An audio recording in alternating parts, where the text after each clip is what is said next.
ये वीडियो में हम देखेंगे बच्चों टॉपिक 2.4.2 स्टैंडर्ड 11 केमिस्ट्री के ये टॉपिक में हम सबसे पहले देखेंगे limitation of Bohr model. Before watching this video you must have watch previous videos of this chapters.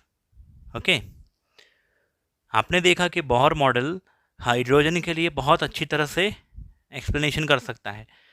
जो एमिशन स्पेक्ट्रम है हाइड्रोजन का, उसमें स्पेक्ट्रम लाइंस जो थी लाइमैन बामर पास्चन ब्रैकेट फंड, उसके बारे में हाइड्रोजन मॉडल के बारे में बहुत अच्छी तरह से समझा सकता है।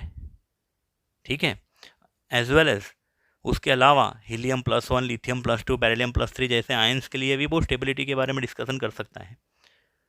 However, Bohr model was too simple for following points, मतलब कि कुछ पॉइंट्स ऐसे हैं जो बोहर मॉडल नहीं समझा सकता है, उसके लिए वो बोहर मॉडल की क्या हो गई, लिमिटेशन हो गई।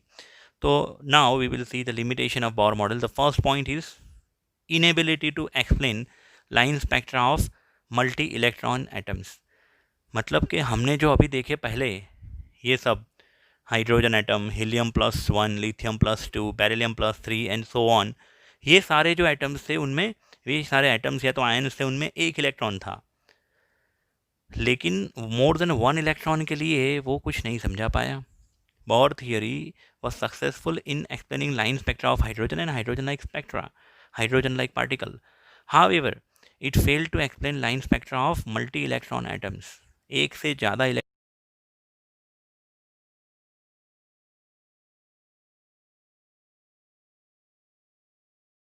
in magnetic field and in the electric field. जो लाइन क्रिएट हो रही है due to emission of light, और लाइट क्यों एमिट हो रही है, क्योंकि हमारा एटम जो है उसमें इलेक्ट्रॉन एक्साइटेड स्टेट में चले गए हैं, उसमें से इलेक्ट्रॉन्स वापस लोअर स्टेट में आ रहे हैं, तो एनर्जी वेर एमिटेड। लेकिन अगर हमने मैग्नेटिक फील्ड अप्लाई करी, आउटर मैग्नेटिक फील्ड या तो आउटर इलेक्ट्रिकल फील्ड है, तो वो जो लाइंस है वो स्प्लिट हो जाती है, बहुत सारी लाइंस जुड़ के एक सीरीज़ बनाती है, और ऐसे 4-5 सीरीज़ हमारे सिलेबस में थी, लाइमैन बामर पास्चन ब्रैकेट फंड, उसके बाद आती है हमफ्री। तो ये जो स्पेक्ट्रम हमें मिला, spectrum is hydrogen spectrum is bunch of series are bunch of lines, and अगर वो लाइन भी स्प्लिट हो जाती है, उस इफेक्ट को बोलते हैं आइदर ज़ीमैन इफेक्ट या तो स्टार्क इफेक्ट।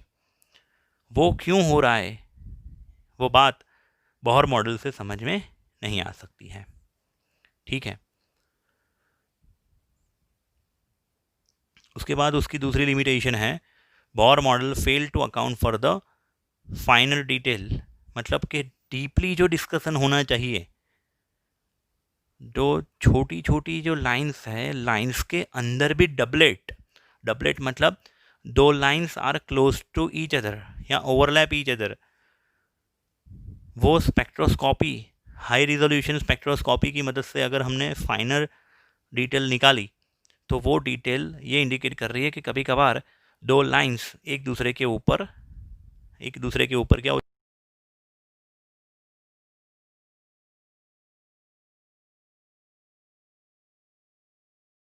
एक दूसरे से करीब हो जाती है।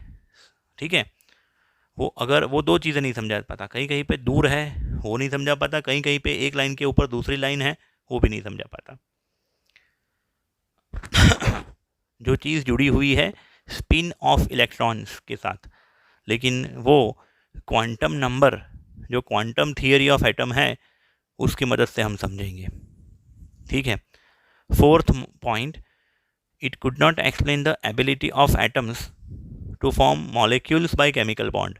केमिकल बॉन्ड्स कैसे बनते हैं उसके बारे में बोहर मॉडल नहीं एक्सप्लेन कर पाया।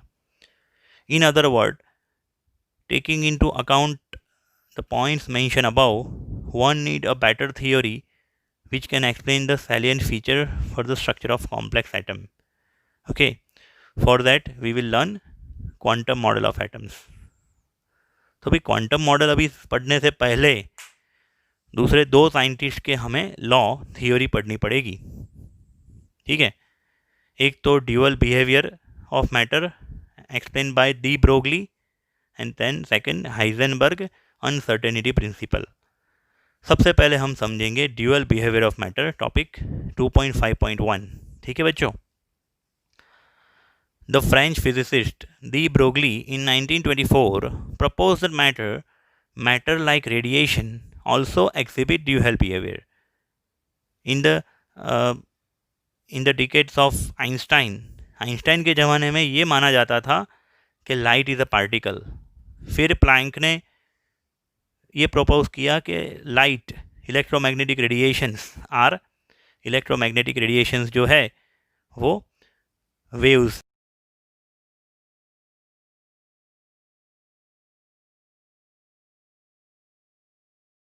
as well as wave nature. Similarly, de Broglie proposed a small moving microscopic particle like electron, proton, neutron, an ion, or a small moving particle of light, photon. A small moving particle, remember that, act as a wave and particle both. It have dual nature, dual behavior. It means that मैंने अभी बताया photon, electron as well as they have momentum and wavelength both. Momentum जो है वो कौन सी property indicate करती है? Particle property. और वेवलेंथ है वो कौन सी प्रॉपर्टी इंडिकेट करेगी? Wave property. तो they have dual nature. De Broglie from this analogy give the following relation between wavelength lambda and momentum P for the material particle.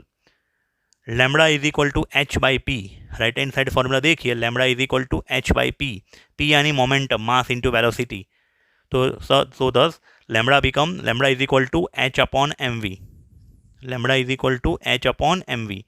Lambda is wavelength should be taken in metre. SI unit क्या है? Length का metre, तो lambda should be taken in metre. Planck constant h जिसका value होगा 6.626 into 10⁻⁻34 joule into second. M mass of particle in kilogram. Like electron का mass, constant जो भी होते हैं उनका मास हमें पता होना चाहिए। इलेक्ट्रॉन का मास होता है 9.1 into 10⁻30 into 10⁻31 kilogram. Mass of proton या तो न्यूट्रॉन अप्रोक्सीमेट 1.67 इंटू 10⁻27 किलोग्राम।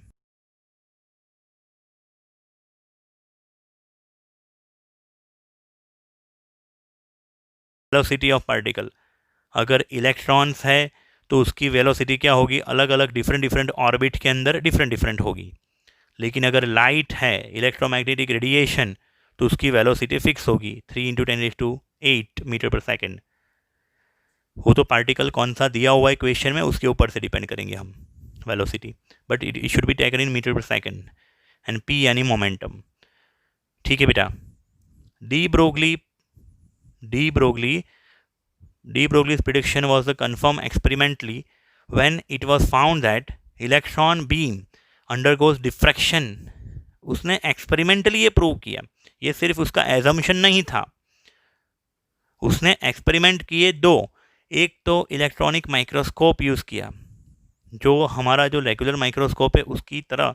जैसे वो रेगुलर माइक्रोस्कोप के अंदर लाइट के बीम का क्या होता है? डिफ्रैक्शन होता है। उसी प्रकार इलेक्ट्रॉनिक माइक्रोस्कोप ने उसने इलेक्ट्रॉन का क्या करवाया? डिफ्रैक्शन। ठीक है, which indicate it have wave property. And वो उसका मैग्निफिकेशन जो है वो किसी चीज़ का 15 मिलियन टाइम कर देता है इलेक्ट्रॉनिक माइक्रोस्कोप। और इलेक्ट्रॉन को मास है, उसके मदद से ये भी पता चल सकता है कि इलेक्ट्रॉन इज़ अ पार्टिकल। तो किसी मूविंग पार्टिकल को हम वेव सपोज कर सकते हैं, वेव ले सकते हैं। प्रैक्टिकली ये प्रूव हुआ। Small moving object whether it is charge और नॉन चार्ज, ऐसा जरूरी है कि उसको चार्ज पॉजिटिव या नेगेटिव होना चाहिए। Small moving microscopic object like neutron अगर न्यूट्रल है फिर भी वो अगर घूम रहा है तो उसको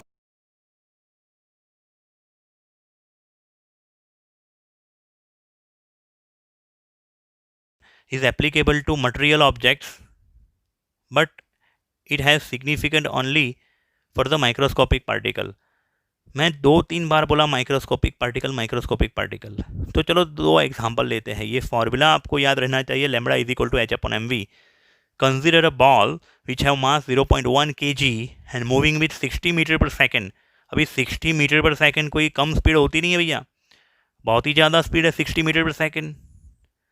स्पीड ज़्यादा है लेकिन मास बहुत ही ज़्यादा है 0.1 kg, क्योंकि माइक्रोस्कोपिक पार्टिकल नहीं है वो। 0.1 kg मतलब 100 ग्राम का बॉल 60 मीटर पर सेकेंड की स्पीड से आ रहा है, तो उसकी वेवलेंथ लैम्बडा अगर हमने ढूंढी तो वो मिली 10⁻34 मीटर। मतलब कि it is apparent that this wavelength is too small for ordinary observation.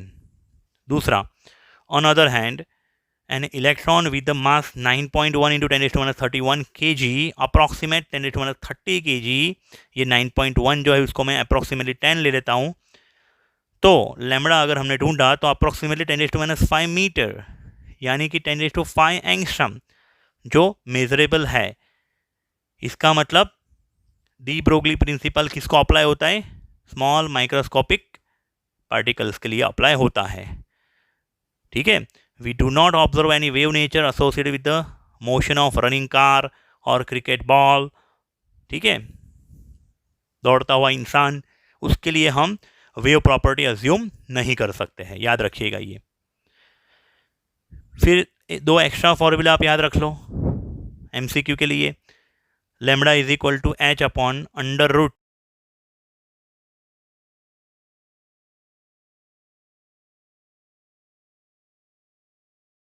m यानी mass of object in kilogram and e यानी kinetic energy of a moving particle. ठीक है, अगर वो पार्टिकल को हमने वोल्टेज दे के अगर हमने शिफ्ट किया है तो potential energy, voltage, electrostatic force हमने अप्लाई किया, वोल्टेज हमने अप्लाई किया हुआ है और वो मूव हो रहा है, तो लैम्बडा इज इक्वल टू, दूसरा फॉर्मूला नीचे, lambda is equal to h/√2mEv, या तो lambda is equal to h/√2mQv। यहाँ पे E क्या है? मास चार्ज ऑफ इलेक्ट्रॉन। E के बदले Q कब लेना है? जब इलेक्ट्रॉन के अलावा कोई ऑब्जेक्ट हो जो चार्ज पार्टिकल, तो हम Q ले सकते हैं इंस्टेड ऑफ E। E यानी charge of electron in coulomb 1.6 into 10⁻19 coulomb, and V यानी वोल्टेज, पोटेंशियल जिसको बोलते हैं। ठीक है बच्चों, उसके बाद हम देखते हैं आगे।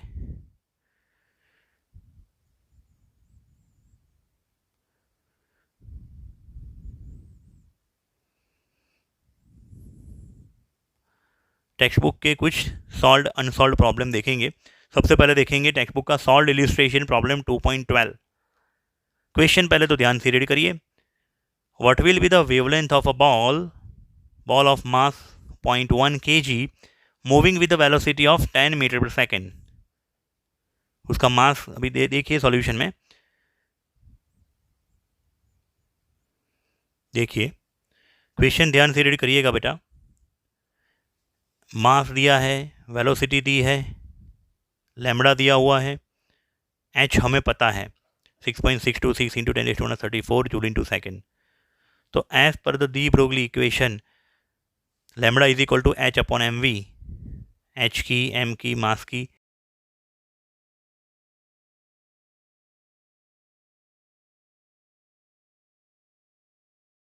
फिर इसको आप नैनोमीटर में कन्वर्ट करना चाहो तो कर सकते हो, लेकिन ये बहुत ही छोटी वैल्यू हमें क्या इंडिकेट करना चाहती है? देखिए जरा कितना छोटा सा फिगर आया ये 10⁻34। इट मीन्स प्रैक्टिकली इसको मेजर नहीं कर सकते, तो ये बॉल को हम वेव नहीं मान सकते, क्योंकि छोटा सा भी वेव जो है, बहुत ही स्मॉल वेवलेंथ वाला रेडिएशन भी है ना, उसकी वेवलेंथ भी इतनी छोटी नहीं है, तो इसको हम वेव नहीं मान सकते। ठीक है, सेकंड प्रॉब्लम देखते हैं 2.13। देखिए जरा ध्यान से रीड करिए। Mass of electron is 9.1 into 10⁻31 kg। Okay, if its kinetic energy is 3 into 10⁻25 joule, calculate its wavelength। तो कुछ देर पहले मैंने एक शॉर्टकट फॉर्मूला बोला था, वो यहाँ पे पहले डिराइव कर लेते हैं, या तो अदरवाइज आप ये टेक्स्ट बुक वाली मेथड से भी कर सकते हो। Kinetic energy is equal to 1/2 mv square, kinetic energy की वैल्यू पुट करिए, मास की वैल्यू पुट करिए और वी स्क्वायर के ऊपर से वी को सब्जेक्ट बना के वी ढूंढ लीजिए, वी यानी वेलोसिटी। फिर वो वेलोसिटी को lambda is equal to H upon M v वाले फॉर्मूला में रख के आप लैम्बडा ढूंढ सकते हो, वेवलेंथ ढूंढ सकते हो। लेकिन मैंने यहाँ पे एक आपको इक्वेशन फॉर्मूला डिराइव करने को बताया है, देखिए यहाँ ध्यान से। Kinetic energy e, kinetic energy को मैं सपोज क्या कर रहा हूँ, e is equal to 1/2 mv square. तो अगर मैं वी स्क्वायर को सब्जेक्ट बनाऊँ तो क्या होगा, v square is equal to 2e/m, v square is equal to 2e/m, और उसका स्क्वायर रूट निकालूँ तो v is equal to √2e/m, v is equal to √2e/m। ठीक है,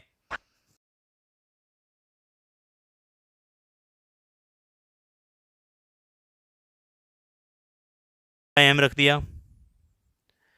अभी ऊपर भी मास है, डिनोमीटर में आप देखिए जरा, यहाँ डिनोमीटर में आप देखिए जरा, नीचे भी मास है और ऊपर भी मास है। ठीक है, तो दोनों जगहों पे जो मास है, ऊपर वाला जो मास है वो क्या हो जाएगा, कैंसल आउट हो गए, √m हो जाएगा, क्योंकि ऊपर m है नीचे √m है, तो क्या हो जाएगा √m, तो √m इंटू √2e, तो क्या हो जाएगा √2me। ओके बेटा, तो ये फॉर्मूला जो मैंने डायरेक्ट आपको बोला था एक्सेप्ट करने को, वो यहाँ पे डिराइव हो गया। ठीक है बच्चों, उसके बाद हमें एनर्जी की वैल्यू दी है काइनेटिक एनर्जी की इक्वेशन में, वो वैल्यू पुट करके फिर हम काउंट कर सकते हैं। ठीक है बच्चों, फिर और solve problem 2.14, calculate the mass of photon with wavelength 3.6 angstrom. Mass of photon, अभी फोटोन क्या होता है, light of particle of light, photon is a particle of light, और लाइट की स्पीड कितनी है 3 × 10⁸ मीटर पर सेकेंड। लैम्बडा हमें question में दिया है 3.6 एंगस्ट्रम। 3.6 एंगस्ट्रम को मीटर में कन्वर्ट करें तो 3.6 × 10⁻10 मीटर, और मास हमें ढूंढना है m। ठीक है, क्वेश्चन में सिर्फ वेवलेंथ दी है, लेकिन आपको फोटोन की स्पीड पता है, photon is a particle of light, light की स्पीड c को हम v ले लेंगे यहाँ पे। ठीक है, तो lambda is equal to H upon M v में अगर मास को सब्जेक्ट बनाओ तो मास ऊपर जाएगा उस तरफ, इक्वल टू के,